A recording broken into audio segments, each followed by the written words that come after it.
E aí, Branvers, estamos no nosso episódio 10 do Branvescast. 2 vezes 5, que eu tô com uma mão só hoje. Hoje a gente vai fazer um episódio um pouquinho mais curtinho, diferente, tá? Eu tô aqui sozinha, que eu vou falar 5 coisas que eu queria que tivessem me contado antes de eu virar vegana e que iam facilitar muito o processo pra mim, né? Então, antes de começar o episódio, eu queria pedir pra, se você estiver ouvindo pelo Spotify, seguir a gente. Se estiver ouvindo pelo YouTube, não esqueçam de se inscrever no nosso canal, porque isso é muito importante pra gente conseguir fazer o podcast crescer, beleza? Então, primeira coisa que eu queria que tivessem me contado é que todo mundo vai tentar te desmotivar. Todo mundo mesmo, tá? Às vezes, assim, os amigos, eu acho que talvez eles apoiem um pouco mais, né? Que é a galera mais da nossa idade, talvez. Mas família, né? Pessoas que não são tão próximas de você, vai todo mundo questionar. Vai todo mundo falar que, isso é só uma fase. Vai todo mundo virar médico. Todo mundo vai querer perguntar, mas e as proteínas? Mas e a B12? Mas e o ferro? Mas e o cálcio? E isso é insuportável, tá? Eu até falo que os veganos, eles têm que ser formados em paciência. Porque essa é a pior parte de ser vegano, gente, é aturar os outros, tá? É porque é difícil, assim, eu entendo. Quando uma pessoa que tá próxima da gente, né, do nada tem uma mudança radical, assim, e que talvez não seja uma coisa que tá na realidade daquele grupo de pessoas, né? É algo diferente, o diferente incomoda, mas é isso, assim. Vai, faz o seu processo, tenta não ligar pra essas coisas que as outras pessoas falam, tá? Porque vão te julgar, vão falar que você virou chato, que o veganismo é muito radical, que a sua saúde vai ficar pior. Gente, não acredita nisso, tá? No meu caso, minha saúde melhorou muito, minha performance nos treinos melhorou muito. E, enfim, foram só coisas boas pra minha vida depois que eu me tornei vegana. E, sim, muita gente não acreditou que eu ia, né, realmente seguir essa fase, porque eu gostava muito de carne. Então, por exemplo, meus pais, eles pensaram que ia ser só uma fase, que depois eu ia voltar. Não voltei, tô aí até hoje. E é isso.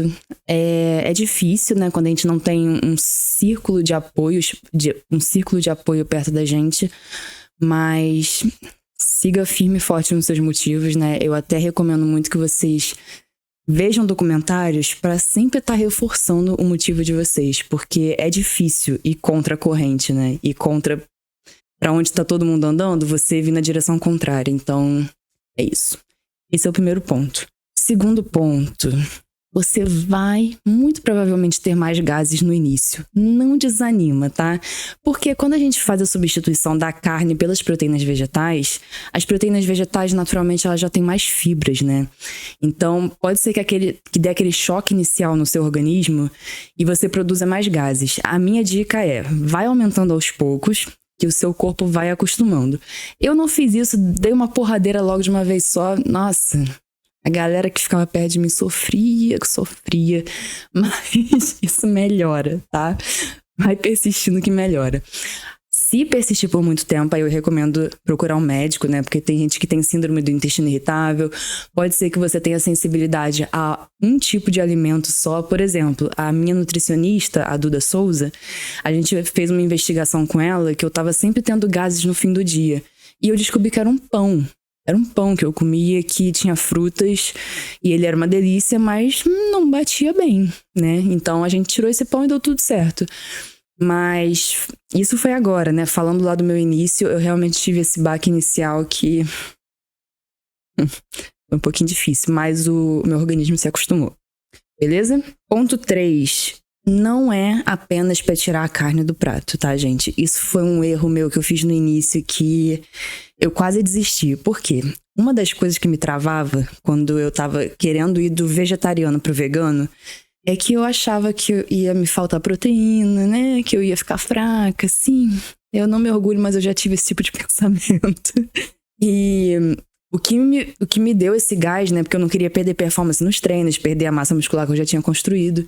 E o que me deu esse gás pra eu me tornar vegana foi ver aquele documentário Dieta dos Gladiadores, que ele mostra vários atletas, né, que são veganos e que melhoraram a performance depois que viraram veganos. E aí eu falei, então dá. Se eles conseguem, eu consigo. E aí o que eu fiz? Eu tirei... Não, na verdade não foi quando eu virei vegana, foi quando eu virei vegetariana, quando eu fui parar de comer carne mesmo, né? Mas o que eu fiz? A minha comida no prato, ela era arroz, feijão e carne. Eu só tirei a carne. E continuei com as mesmas quantidades de arroz e feijão. Então assim, gente, eu emagreci muito, eu fiquei sem energia, eu perdi performance nos treinos e eu fiquei muito frustrada. Eu falei, caraca, por que eles conseguem e eu não, né? E o negócio é que você não vai só tirar a carne do seu prato, você precisa remodular todo o seu prato para ter os nutrientes e todos os macronutrientes e micronutrientes que você precisa para sua alimentação, né?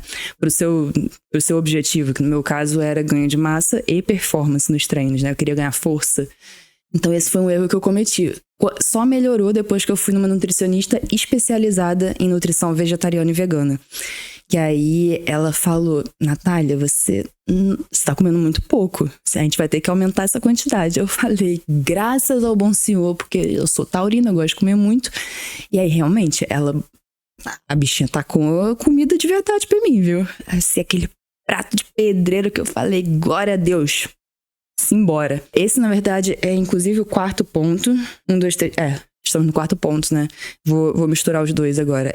Não tenha medo de comer. Tá, gente? Porque se você pega a carne, 100 gramas de carne e cozinha, ela vai virar, sei lá, 50 gramas. Ela reduz muito, porque perde água, né, nesse processo de cozimento. Quando você pega um grão de bico, feijão, lentilha, ervilha, soja, todas essas proteínas vegetais e você cozinha, se você pega 100 gramas, ela vai virar 200, 300 gramas. Então ela incha muito, né? Então assim, sim, você vai comer um volume de comida muito maior. E isso é normal, tá? Então, não se assustem, não tenham medo de comer. Inclusive, eu venho, né, de um processo de uma relação péssima com a comida, gente. Desde os 13 anos, que foi quando eu entrei pra esse mundo de modelo, já saí, graças a Deus. Mas eles faziam muito essa apologia à magreza extrema, né? E eu era muito magra já, mas eles falavam que eu ainda precisava emagrecer. Ridículo. E entrei em muitas dietas malucas que fizeram minha relação com a comida ser péssima, desenvolvi compulsão alimentar, bulimia, enfim, muita coisa. Então eu vim desse histórico de ter um certo medo de comida mesmo, sabe? Então, assim, nesse momento da minha vida que eu estava fazendo essa transição de comer carne para ser vegetariana e vegana, eu estava um pouco melhor já, mas ainda tinha um pé atrás. Então assim, eu falei que, nossa, achei ótimo prato de pedreiro. Achei ótimo porque eu sempre senti muita fome, né? Eu gosto muito de comer. Mas ao mesmo tempo eu ainda tinha esse negócio de tipo, caraca, será? Será que é pra comer isso tudo mesmo? E sim, é pra comer isso tudo mesmo, tá? Senão tu vai ficar desnutrida, vai perder massa muscular, a gente não quer isso. Então... são esses dois pontos juntos, tá? Vai ter que remodular toda a sua alimentação e não só tirar a carne do prato, né? E não tenha medo de comer, porque você vai aumentar um pouquinho o volume da sua comida, tá? Pode ser que você mantenha as mesmas calorias que você estava comendo antes, mas o volume de comida vai ser muito maior.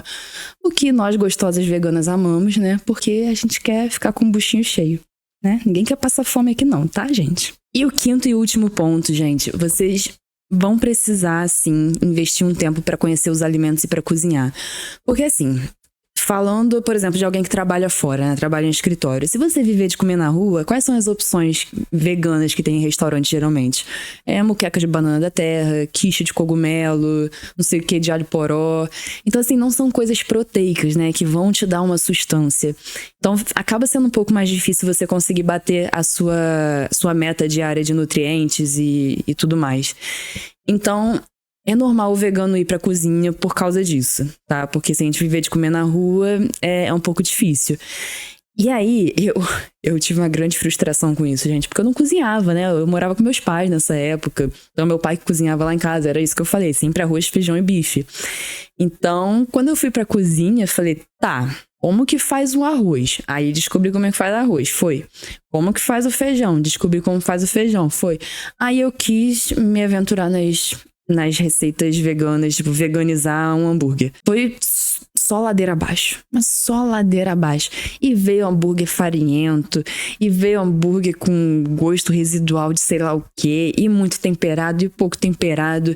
E, ai, gente, até eu aprender, e pra fazer soja, caraca, insisti muito. insistiu muito, soja e tofu.